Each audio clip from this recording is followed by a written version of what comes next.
All right, guys, we're back with Devin. This is session number three. Um, it's actually been a while since I've heard from Devin, which I suspect as much progress as he made between session one and session two, I'm assuming he really hit the ground running after that last session and made a lot of progress here. So I'm excited to hear an update here, Devin. How's it going? It's going well. Been a busy, almost a month now, I would say. It's been a while. Yeah. Been a lot going on with trying to generate a solid strategy, understanding back testing a little bit more, the tickers associated with it. Yeah, all that kind of good stuff. Okay, good. So before we dive into it, where are you right now? Have you you've made some progress in all those areas? What's like the status of where you are right now? Just real quick. Yeah, so when I left off with you, I was trying to optimize or get to the stage of optimizing a strategy. After speaking with a couple of your students, which I appreciate the communication between the students and myself, I didn't really understand the code as much as I would should have or felt Hmm. I should have. I didn't understand the different sections of what the code was accomplishing or why it was accomplishing certain aspects. So I honestly spent a lot of time going back and just kind of like, okay, why is this in here? What is it for? Do I need it? How do I make it better? And I kind of did that with different areas of the code to get a better grasp on what the overall system is doing before I even go into the optimize and try Okay. and get the column library involved and all that kind of stuff. So why did you feel like what made you feel like that was the right thing to do? Like what did it feel like you were going to accomplish once you understood it more? So my overall thought process, I'm more of I'm not as fast as some of the people in this entire process, but I want a good foundation of the different aspects of it before just connecting everything and Yeah. shooting it out there to a simulator. So when I was originally previous episodes, I was just trying to get a grasp on, okay, these are the hardware requirements. Do I need a virtual machine? Can I do it on my laptop? That kind of thing. I went through that whole process. The virtual machines get expensive if you Yeah. don't have timers set up. Yeah. And one of them actually crashed on me too. So now I'm kind of like, all right, is that really the place to go out the gate? Anyway, so I had a good grasp on that all aspect of it. So after talking with one of your students, we were kind of like bouncing ideas off of each other. And he has more of a programmer background, and I don't have that programmer background. I'm more of the hardware side of things. And just having a quick conversation with him and what he understands and could articulate in the code, I knew my knowledge base is not up to par on that aspect. And that's kind of what set me back to, okay, let's dive into the code, Hmm. figure out what each section is, why is it in there, how do I leverage those different sections and stuff like that. Okay, great. So yeah, that makes a lot of sense. I think you were using Gemini, as I recall before, so it probably hid a lot of the details from you. And yeah, it sounds like you felt like you needed to dive in and really understand what it was doing so you could give it better guidance For um, sure. and end up with something that you knew and understood more of the details of the strategies. Yeah, that like that makes a lot of sense. So how did that go and where are you now? Yeah, it's kind of like battling the forward bias side of things. Uh-huh. And one of your students mentioned a specific code to reference the bar previously before jumping into a trade. And as soon as I implemented that into some of my strategies, it wiped out the profit. I mean, it got rid of all of the what I thought was profitability Yeah. at that point. Yeah, And it's it was kind all of just a forward bias. it's kind of a dangerous thing because a lot of times it doesn't take much to have some feature leak in there. And Yeah.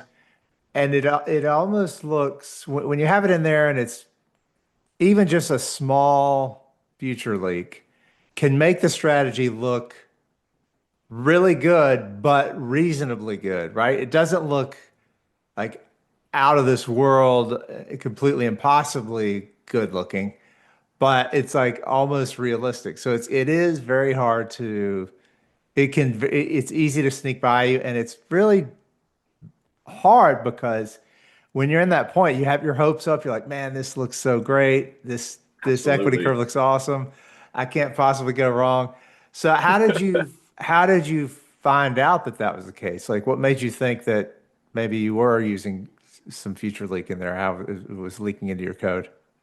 I mean, right out the gate with like a massive back test, it was showing like 73% win rate. Uh-huh. I'm like, all right, that sounds too good to be true. So I kind of like I wanted to be like, okay, what trade would I have actually made in this back test?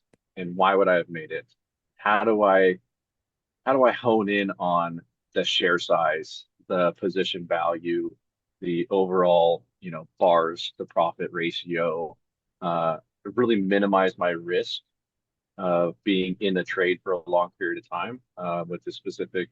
It's a gap and go strategy is what I was trying gap long Hmm. trying to accomplish. And if I feel like that's more of the more difficult strategies to accomplish. So if I start off with one of those, I think the rest of them might come easier. That's Okay. my hope anyway. I don't know Yeah, that for yeah. sure, but just a guess. Yeah. I think that's a good mindset. And also, it's good that you're honing in on one idea. I mean, there's a couple of things you said that I really liked. One is you went through and looked at the charts and found some subset, I guess, that resonated with you. Some of them sort of probably looked sort of noisy or like a trade you wouldn't make. But going through, looking at lots of charts and seeing what resonates with you and the quality, the patterns of those, I think that's a really good idea. So yeah, I think that makes a lot of sense. So did you have to scrap everything you were working on? This is a completely new idea. How did it, what were you working on before? And then when you made the shift to this gap up and go strategy, was that completely different than what you were working on, or was it similar or what? Yeah, I would say it was it was a good starting point. Like I wanted the overall stock to gap up something in the morning. But I needed a way to be able to identify which of those tickers actually gapped up versus, eliminating the rest that didn't.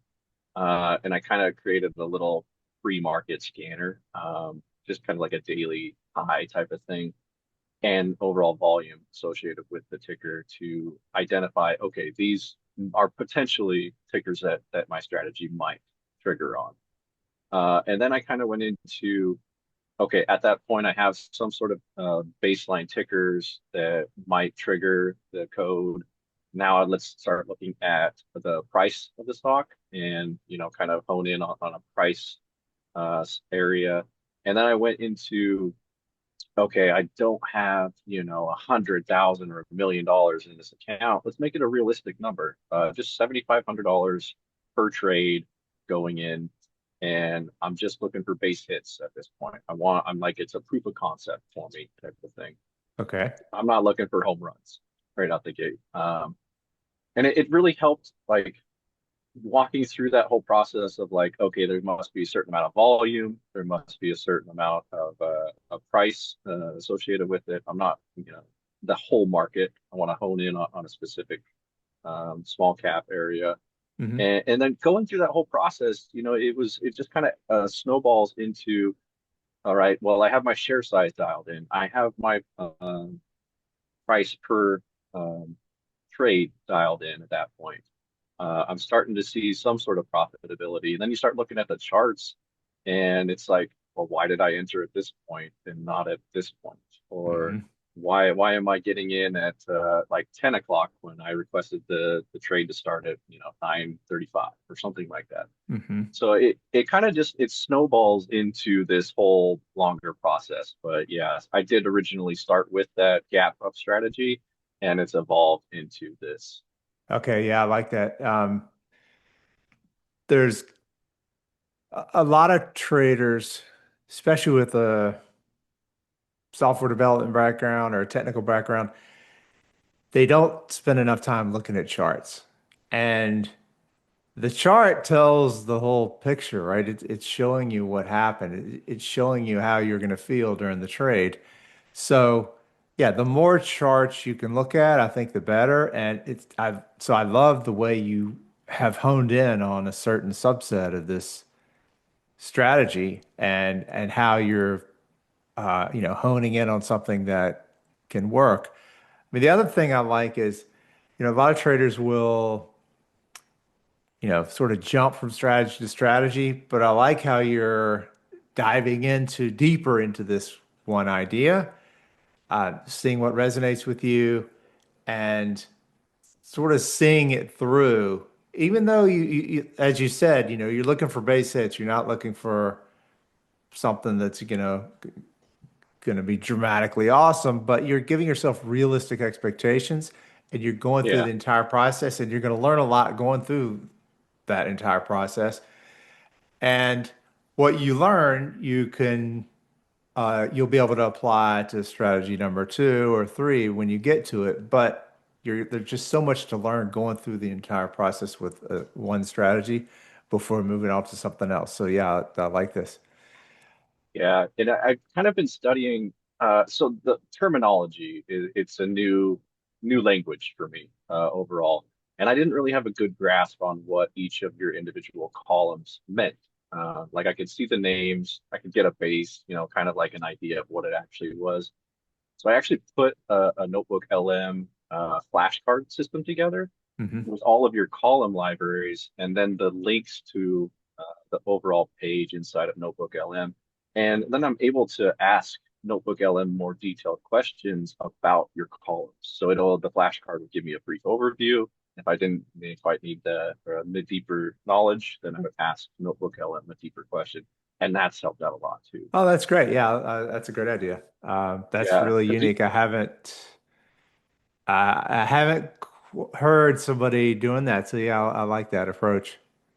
I mean, there's so many different columns with different options, and yeah, new language. So Yeah. the more I can learn about it, the more I'm able to leverage those different aspects of the column library. Okay. So you're running a back test now. You've got it pretty well honed in, or you've got a better starting point, you think, than last time we talked. Yeah. Um, what are the next steps for you, do you think? Have you fully optimized the strategy? You got a version that you're ready to go live with? Where do you think you are? Uh, s- I mean, that's kind of like my next question. Okay. Like, say I have a strategy that's 52% a win rate. Is that enough to start optimizing?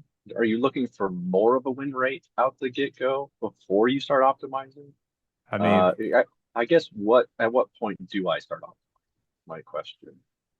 um, it sounds to me like you're at that point. How many, I wouldn't worry that much about the win rate right now, Okay. but my first impression is that's a really good win rate to start optimizing from, for sure.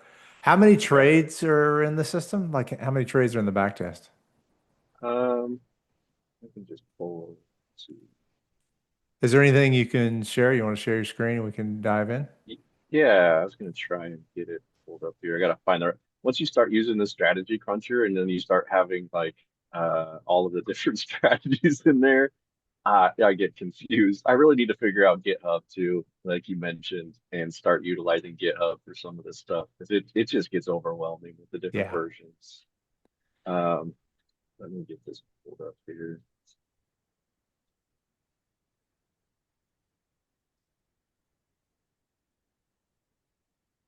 Yeah, just while we're waiting to get that pulled up, yeah, version control becomes really really important once you start getting a strategy live and then you go and you want to make a change to it.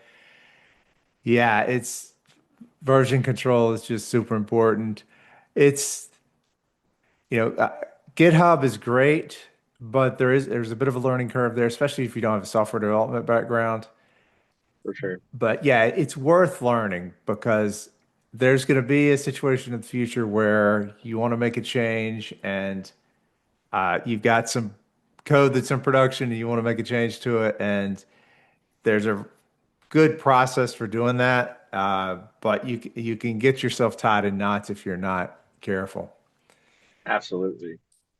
So this is one that I did an overall back test of all of the database, just to kind of get a more.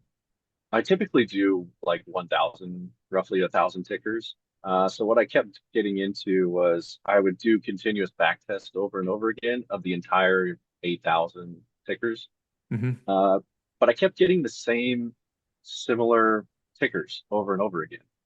So I was just like, Gemini, just put these all into a comma separated CSV. And I just kind of leverage that 1,000 most common tickers when I'm doing a back test until I see something that I'm worth like, okay, let's dive a little bit deeper into this. And then I'll do the full, 8,000 ticker back Okay, test. yeah, I like that. That's a good approach. I mean, that's going to be a lot faster than doing it across all the tickers each time. So yeah, I think that's a good approach. Um, Yeah, so like the 1,000 I can do in like 5 minutes. I'm doing back in 5 minutes. So it's a quicker turnaround when I'm doing going through different aspects of the code and making slight changes. so you've gone and done that all over the thousand. Have you ever got to the point where you're like, okay, let me see what this does across all the tickers? And have you tried that? And do you see any differences there? Well, I mean, this one here is 8,400 tickers on this Gap and Go. And you got a 53% win rate. I don't remember if this one was actually having any optimized. I don't think it did. Oh, Um, it- but if I go to the same strategy for, I think it was 1,000, you can see the win rate drops significantly. hmm. The chart, the equity curve just completely changes. Interesting. So, all right. So, what's the version of your strategy that you're most happy with, or the one you're working on right now, and that we Uh, can talk about? so this is the most recent one. I have a version 3, but it has a lot of forward bias in it right now. Okay. I purposely left it in there because everybody talks about forward bias, right? And everybody sees the results on a back test. But I wanted to see what it would do in real time in a simulator. And it was a good reason for me to get trade client set up, Hmm. get set up with the simulator inside of the Dash Trader. And so I got trade client set up and I got everything connected. It made one signal in the file, and the API wasn't set up to go to Yeah. Dash. So then I had to go and send some emails, get it set up, and then now I just got that API enabled today. So Okay, hopefully great. I can confirm everything is actually operational, stuff like that. But the signal file generated, trade client picked it up. It just didn't end up going to my simulated I money. see. So yeah, so how hard was it to go from your back test that you've created? You had a version that you're ready to start paper trading with, Yeah. and then you went and there's a procedure there for having Amibroker generate a signal file and then have the MabeKit trade client watch that file and then automatically send the trade. How difficult was that to get all set up? It actually wasn't that difficult. It was just time consuming Yeah. because there was a brand new process. Leveraging your videos and the documentation that you had in here, the step-by-step stuff was exceptional. And I only had like minor questions about different Amibroker settings that I wasn't quite sure about. Like you in your explanation video, you mentioned a couple of settings to watch out for. Set it for 5-minute intervals and stuff like that. Hmm. But if I had questions about any of those settings, like I could just easily ask Gemini about Amibroker, and it's pretty knowledgeable about the different settings inside of Amibroker. So I kind of Okay, leveraged that if I had questions on it. great. So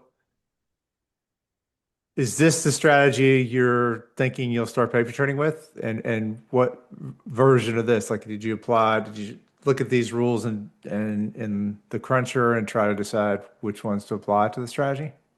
So I haven't gotten that far at all.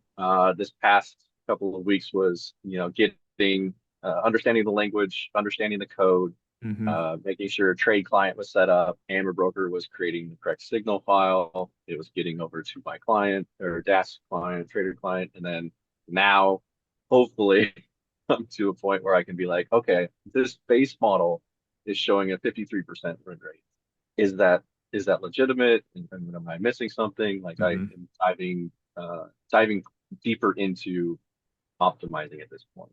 Yeah. So the first thing that sticks out of me here is I can't quite see the how far the back test goes back, but it looks like it goes back 5 or 6 years.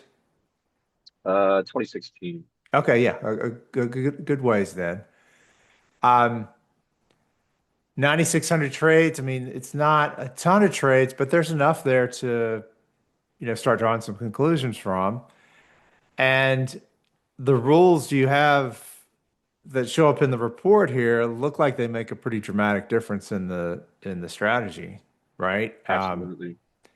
So at first glance, so if you look at the above pre-market low column, the first one in the suggestion there, the first thing I notice when I look at that is the curve is pretty flat and just continually increasing that green line.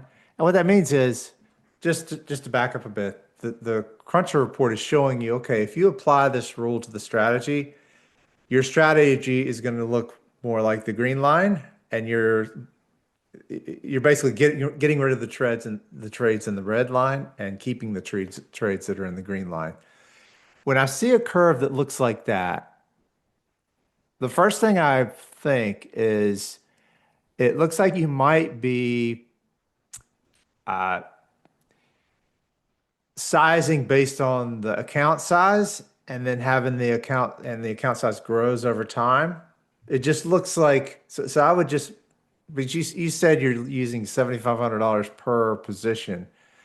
Yeah, So I it doesn't sound like that's the case, but I would double check just because that first chart looks a little suspect. It could be totally accurate. I mean, but what it looks like to me is, boy, it's really starting to accelerate. The that green line is looking way better than it was, just a couple years ago.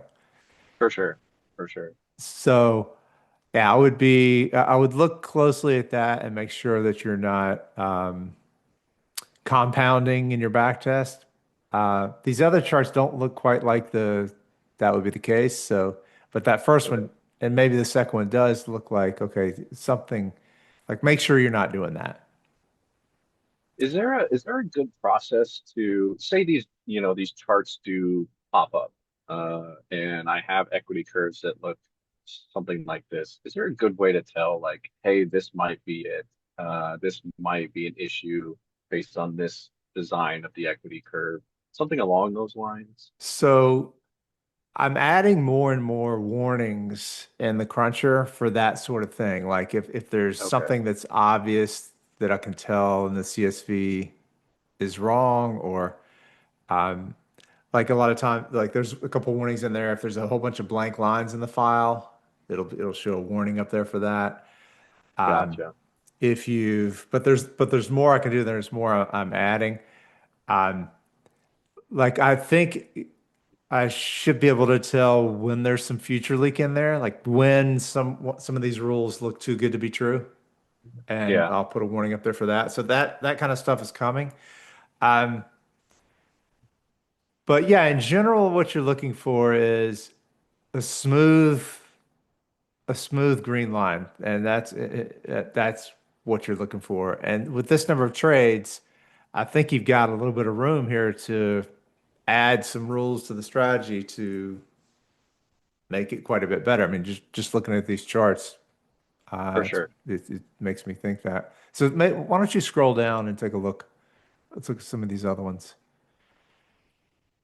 But do you need me to zoom in at all? Can't really see the other screen. Yeah, we can. I can see. All right, so if you scroll down, like the first one of the ones that sticks out to me is entry price down there. Hmm. So entry price above 9.68 looks really good compared to the ones below that. I would I would try to understand why that's the case. Like it might be with your sizing that um, I would double check your sizing because if you're allocating 7,500 per trade, then I wouldn't expect to see this dramatic a difference with just the entry price rule. Okay. So I would double check that and make sure that double check that you're doing the position sizing right, that there's no future leak. And we could talk about future leak real quick. It's probably worth talking about. You want I to actually make have a back test pulled up with Future League if you want me to share that. yeah. Well, let's take a look at that. Let me look at this one here. So this one does have the forward bias in it already, and it's showing like it's like 70. Oh, I probably can't see that, but it's like a 74% win rate and a profit factor of 2.55. Like probably too good to be true. It's not optimized at all. It's Yeah, from yeah, you, so you could tell from the starting point that's probably going to be too optimistic. That might be something you get to as you optimize. But yeah, my sense, yeah, your sense is probably spot on there that yeah, this is future leak. So specifically what future leak mistake were you making? Do you know? I don't remember the specific line of code, um, but there was some sort of bar reference. I was trying to enter. Oh man, what was it?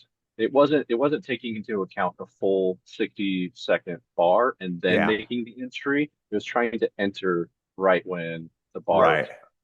was Yeah, starting to be created.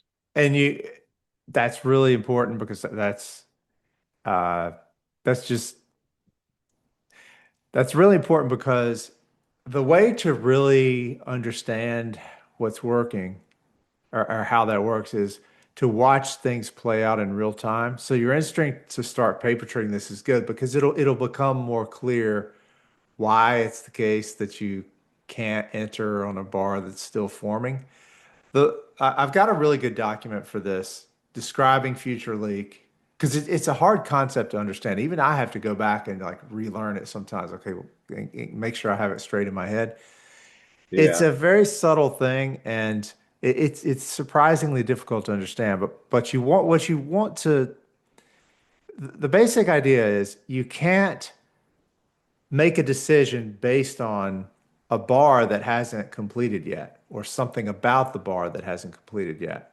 Like so, and also when you're adding the column data, you have to make sure that that column data comes from the most recent completed candle. So once it's completed, it's not going to change. But if it's the current candle, yeah, it's going to change. So uh, that's the important thing. Like you need to only make decisions based on settled data or completed bar or the opening of the bar. The opening of the bar is not going to change during the bar, but the close, the high and the low, all that could change. So it's important to think about that. And that's really the cause of some of these issues. And that will come if you've got a good process for reconciling when you go to start paper trading, it will become clear during that process what's going on and why it's important and what uh, what the future leak would cause in real time. Like the trades just aren't going to match up. Right. Yeah, and I kept running into like these would show multiple trades for multiple during the day. But Mhm. then I would run the live scan and I would purposely put in some of these tickers because they would pop up over and over again. And they wouldn't actually generate a signal file. And I mean that's a clear indication to me that this is not accurate. Yeah. All right. So Um, so you've gone back and fixed the future leak in this strategy, and you're to the point now where you're ready to uh, start paper trading or at least understand that process. And then you're going to go really, once you make sure everything's in place, there's no future leak, then you're going to go back and optimize. Is that the approach you're taking? Absolutely. Yeah, and I kind of have a good base, right? I understand the hardware that's required. I understand the code at this point. I understand why certain sections of the code and how it affects, share size or position size, Hmm. number of bars, time of day, all that kind of stuff plays into it. I haven't dove into the halts and how that would affect my strategy. But I think that might come into play when I start doing simulated trading and actually present itself to me Hmm. versus me just trying to figure it out on my own. It's kind Yeah. of my thought process. And I was really trying to figure out how to get more targets. Like I want as many targets as I can, right? If it's hitting initial stop, I'm like reviewing the chart and I'm like, okay, what happened? Why'd I get in? Why didn't I get in down over here? Where was the volume at? All that kind of stuff. Hmm. Um, Okay, so here's a suggestion. I recently added a stop analysis on the in the cruncher. mhm. So what I would suggest doing is going back, like once you get this figured out, your future leaks out of here, you're ready to start optimizing. Go back and run a back test without a stop and without a target. Still use the same sizing, but run one without a stop and without a target. Then run a cruncher report for that and scroll all the way to the bottom. You're going to see a stop analysis section where it's basically going to it does a sweep of all the trades and the uh, stop levels, and you can choose the one that's optimal across the entire set, Okay. and then use that to uh, to apply to your starting point strategy, knowing that it's going to be optimal across all the trades. So whatever you have in there now, what do you have in there now for a stop? I think it's just I think it's a one Percentage? point I think it's 1.5 ATR. Okay. It's pretty tight. I can I mean it's we're talking like maybe 20 cents here, 15, not very Okay. much. Well, I So like the it's approach of using ATR, but this will allow you to figure out, okay, what ratio of ATR is best across the entire set for this strategy. It's hard to find that out when you just look at charts because, it's just hard to tell when you'd have to aggregate it all together to really figure out the right number. So I would yeah. suggest that, and then apply that to the strategy, and then you still have and still don't put a target in there yet. I'm I'm going to be adding another section to the optimization report that does the target side too. So you can basically use this approach to figure out what the optimal stop is, what the optimal target is, and then you can optimize from that starting point. That's going to be a much better starting point than you know, guessing however you guess to Yeah. for your certain ratio of the ATR, which you said sometimes looks too tight, sometimes it probably looks too loose. It depends on, the price of the stock, and Yeah. that kind of plays into it. And I was really focused on how do I make a better entry, right? The exit is, I feel like it's less important if I got a good entry on it. And that may be completely wrong, but that was my thought process. I don't understand how to get, in the beginning, I don't understand how to get a proper stop. How do I focus on, entering at this bar versus this one over here, like that kind of thing. And then I would Hmm. do a screenshot. I would send it over to AI and be like, help me out here. What am I looking at? How can I get there? All that kind of stuff. And most of the time it's volume related. I got it right now. It's like 50. I want 50,000 minimum on the volume.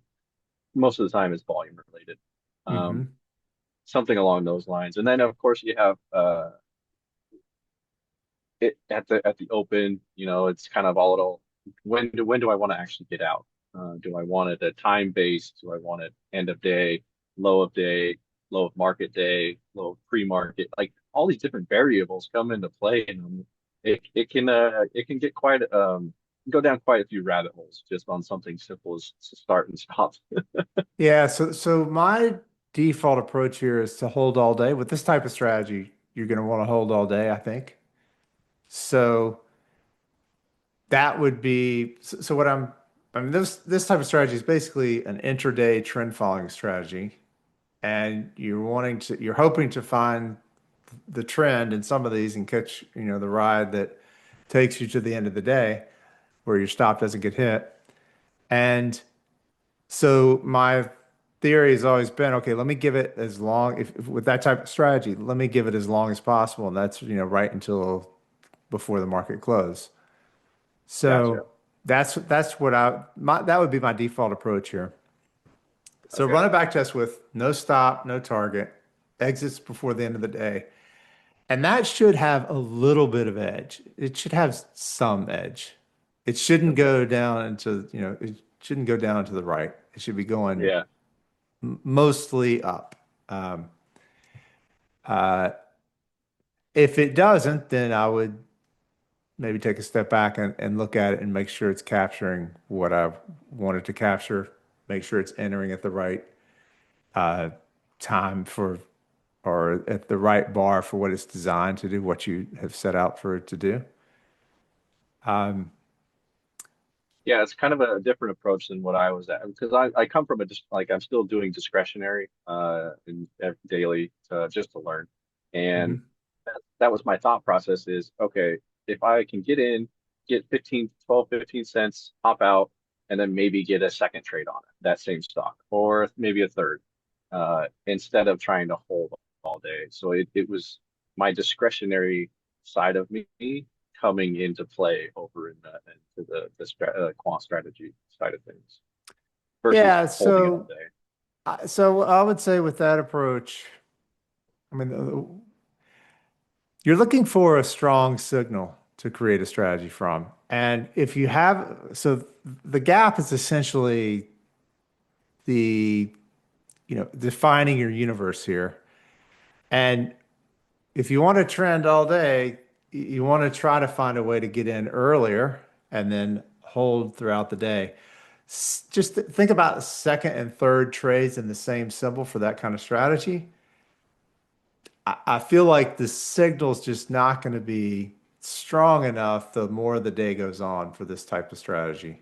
So Okay, I would focus on something that gets in early and when it's volatile, and then some of those aren't going to have the stop hit and are going to continue, and those winners are what you're going to be relying on for the strategy to work. gotcha. Okay. Um, any other questions? Like, what other questions are on your mind? Uh, I mean, what is it beneficial to take into consideration the number of bars per trade? Um, I was focusing on that to minimize my overall risk uh, of being in a trade too long. But after just this last, conversation we just had, it sounds like holding it all day makes more sense. So you're gonna have I more bars at that point. I would, yeah, you can't predict what the number of bars is going to be before you enter the trade. So I would step back and not think about that since you can't know about that beforehand. And just think about in general, what is this strategy trying to accomplish? And I think it's what we had just talked about, looking for Yeah. gapping stock, looking for a way to get in early in the day, and looking for how do I capture the ones that are going to trend all day? Those are the ones you're looking for. So, and with the strategy like that, the win rate's probably going to be between 40 and 50%. And so you're going to have a lot of trades where the number of bars you're in is pretty low because they're going to get stopped out. But that's fine. This strategy can still be profitable and get stopped out on a bunch. And then some are going to hold all day and have lots of number of bars, bars in there. So yeah, I wouldn't be focusing on that at this point for at the point where you are with getting ready to optimize the strategy. Okay. Is there a good way, like I can't piece together a pre-market scanner just to get, like I'm capped at, those 500 live tickers per trading session. Mhm. Is there a good way to isolate, say, 500 tickers each morning? All right. So the way I do it is with trade ideas. That's exactly what trade ideas does. And it's Okay. really nice at doing that. Um, so the workflow for that is you would have trade ideas up on your screen, a window that's like a top list that's looking at the stocks that are gapping. So it's Hmm. already doing the work of like filtering down to a subset that's going to get you under that 500 symbol limit for a MyQ feed and allow you to do the scanning in real time and the explorations in Amibroker in real time quickly enough to generate the signal in time to take it. So, Gotcha. and you don't like you set it up once and then you just forget it. Like it's automatically running there. It's automatically generating a file with the stocks in there, and you can have those imported into Amibroker into a watch list, and then your exploration in Amibroker is looking at that watch list that's being fed by trade ideas. Okay. That makes sense. I haven't gotten into trade ideas, so that's a new adventure for me. Yeah. Yeah, it's a powerful tool. You may know that I was a CTO over there for many years. Still use it in my trading. So yeah, it's a nice tool and it's perfect for the exact situation you described. Okay. Cool. Yeah, I don't really have any, I mean, anything I should study before the Yeah, next session? I think just go through this process with this strategy. I think,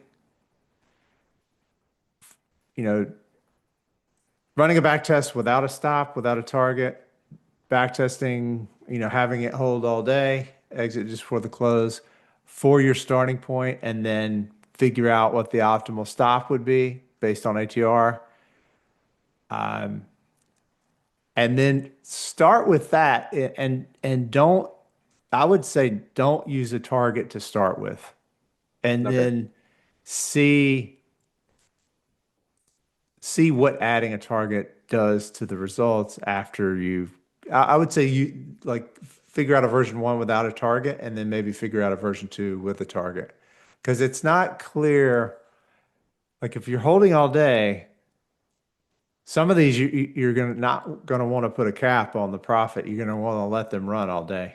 So Gotcha. by putting a target in there and having it hit so often, you're actually putting a ceiling on a lot of these trades. Makes sense. Makes sense. So Yeah, yeah, I that's guess what I would do next. Go ahead. I was thinking like future, it'd probably run into buying power issues at that point if you are holding multiple all day. So there's ways to address that. I'm not there yet, but that's Yeah, and so that is I'm glad you brought that up because a lot of traders will start thinking about that at this point, and this is not the time to think about it. Like you said, No. you'll cross that bridge when you get to it, and there's lots of different ways to figure that out. Um, and I mean, the first thing, the easiest thing to do would be just take the first X trades until you run out of buying power, and then stop taking new trades. I mean, and that's sort of automatically going to happen because the broker's not going to let you take any more trades once you run out of buying power. So it sort of solves itself in that sense. But yeah, there's ways you can have another version that has an additional rule that gets rid of some trades. So you're taking fewer trades, but they're more profitable. So yeah, there's lots of different levers to pull. Okay. But yeah, wait until you get to that point and you actually do run out of buying power just to cross that bridge. I mean, That's running out of buying power is a good thing, and because that's such a it's a fun problem to solve. oh for sure. And it's like there's a lot of different avenues to get caught up with, like, oh, I'm gonna get focused on this, focused on that. It's very tough to stay focused on the next problem and Yeah. just stay present. And I've that's been quite the learning process too in this whole adventure of building this out. Yeah, so that's all I want you to do. Like, go through the whole process with this one strategy, uh, and you're going to learn a ton, especially once you start paper trading and start and maybe making some live trades with small size. So yeah, Hopefully you're going to tomorrow. learn a lot. Yeah, yeah, I hope so. Yeah, let me know how that goes. I will for sure. All right, great. Well, why don't we wrap it up there? And Okay. yeah, this has been super fun. I've gotten a lot of good feedback from these. I don't know if you've seen the comments, and yeah, it sounds like you've made some good connections with some other people doing the same thing. So yeah, I this is love that great. too. It's a good little community of people that you're building, and it's fun to interact with the. They all have different ideas, different backgrounds. I mean, just having a 5-10 minute conversation with them, it completely changes my thought process about a different strategy or going through this back testing process, or maybe just one line of code that I get from another student. It's been game changer for sure. Yeah, that's great. Well, yeah, I'm glad that those collaborations are being fruitful. That's awesome. All right, Yeah. we'll talk to you next time, Devin. All right.